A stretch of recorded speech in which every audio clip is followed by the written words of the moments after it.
Listening Library presents Disney Descendants School of Secrets, CJ's Treasure Chase by Jessica Brody. Read for you by Kyla Garcia.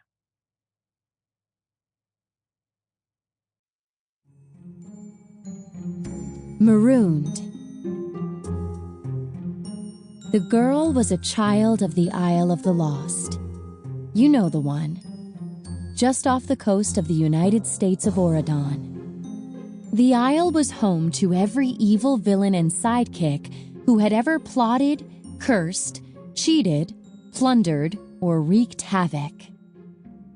The girl was 7, and although she had been marooned there when she was a baby, she always knew she was destined for greater things. Far-off places and grand adventures, storming seas and buried treasures. Especially buried treasures. One night, after the hanging oil lanterns had burned out, the little girl crept through the dark ship she called home to sneak into her father's study. Most of his belongings had been confiscated after he was exiled to the Isle of the Lost, but just under the old ship wheel sat a large wooden treasure chest with a rusty gold clasp, concealed by a dusty white sheet. The girl was sure there had been a time when the treasure chest was overflowing with diamonds, rubies, sapphires, and pearls as white as the foam of crashing waves.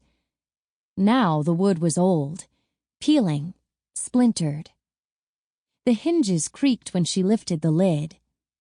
In the moonlight that shone through the porthole, she peered at the item hidden deep inside. It was a map. The girl lifted it and touched the yellowed paper, with its crisp brown edges and faded ink. The map was incomplete.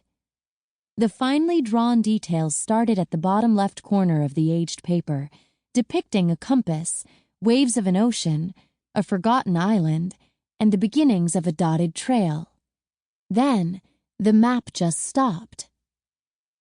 Maybe it was the girl's keen intuition, a trait passed down to her by her shrewd and cunning father. Or maybe it was hope. But the girl had a feeling that the map was magical. That was what lured her back to look at it night after night. The girl believed that, given the opportunity, the map would cease to be just a piece of a paper and turn into something else, something greater. She considered the possibilities. Maybe it led to an all-powerful treasure. Maybe someone had enchanted the rest of the map to disappear, only to reappear in the right place at the right time to the right person. She traced the dotted trail with her fingertip until it vanished into nothing. She ran her hand over the empty space that she dreamed held the promise of adventure, wondering if the rest of the map would ever be revealed to her. Magic was banned on the Isle of the Lost. King Beast had made sure of it. The girl knew that. But she also knew that magic did exist someplace else. Auradon. The girl spent that night, like every night, dreaming about finally stealing the map and taking it there, activating its magic, and using it to find the greatest pirate's treasure ever known. As she placed the map back in the chest and closed the lid, she whispered into the darkness, "Someday." Oh, how time flies. Ahoy! And stuff. Hi, I'm CJ, the teenage daughter of Captain Hook. You may think that as the descendant of a villainous pirate, I'm all plunder this and pillage that, and you wouldn't be entirely wrong. But what I am, more than anything, is an adventurer. That's definitely something I get from my once-upon-a-time swashbuckling dad. But enough about him. This story is about me.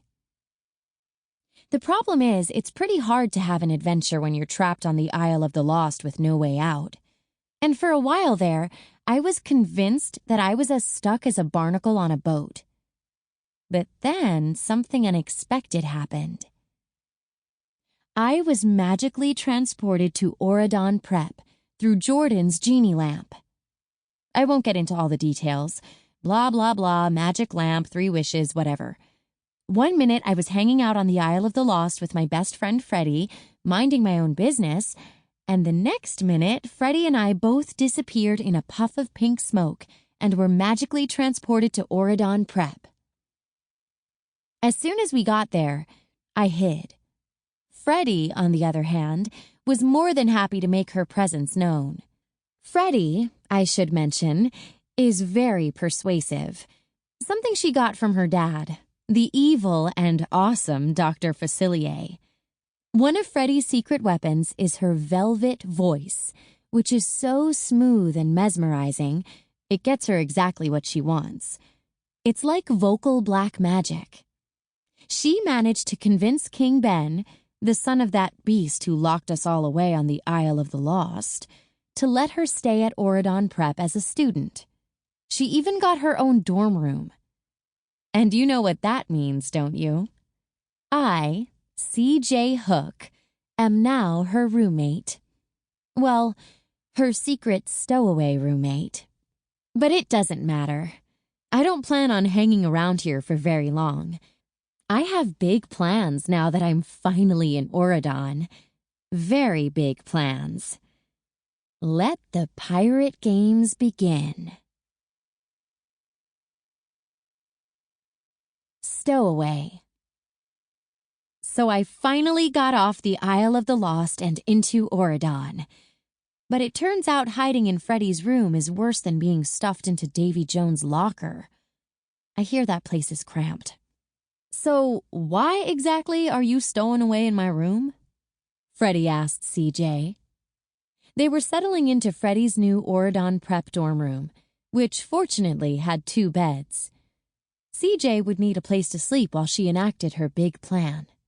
She'd also need some food to eat and maybe a sink to wash her face in, although pirates were known for going months without bathing. The past year, CJ had gotten her father, Captain Hook, a bottle of rotting kelp cologne for his birthday to remind him of his glory days on the high seas. CJ glared at one of the beds, as if she were staring down an incoming enemy ship. It was pink and covered in ruffles. CJ didn't mind ruffles, as long as they were white and on her shirt, not on her bed. Blimey! This just won't fly. CJ, Freddie prompted, do you have a plan or something? CJ pulled off the blanket, ripped the ruffles from the hem, and flung the blanket across the 4 posters of the bed, fashioning it into a makeshift sail. Then she grabbed a black marker from the nearby desk and drew a skull and crossbones on the pillowcase. She took a step back to examine her work. Better, she said. Freddie placed her hands on her hips and frowned. She was wearing a pinstriped red and purple dress, white and black ankle boots, and a tiny purple top hat, which sat slightly crooked atop her long, shiny black hair. Please tell me you aren't just going to crash here and play a bunch of pranks on people. CJ collapsed onto her newly transformed bed and flashed Freddie one of her signature mischievous grins, complete with a wink. She was really good at those. Freddie might have had the velvet voice market cornered, but CJ could smirk her way out of any plank walk. CJ was just counting the minutes until Freddie would leave and she could finally be alone. But she couldn't tell Freddie that. If Freddie knew what CJ was really up to, she might want to help. And CJ didn't need help, not even from her best friend. CJ, Freddie said warningly. CJ glanced around the room, her smirk quickly morphing into a disapproving scowl. Ew. The decoration in this place is truly disgusting. I mean, it looks like a fairy threw up in here. Freddie walked to CJ's bed and sat down next to her.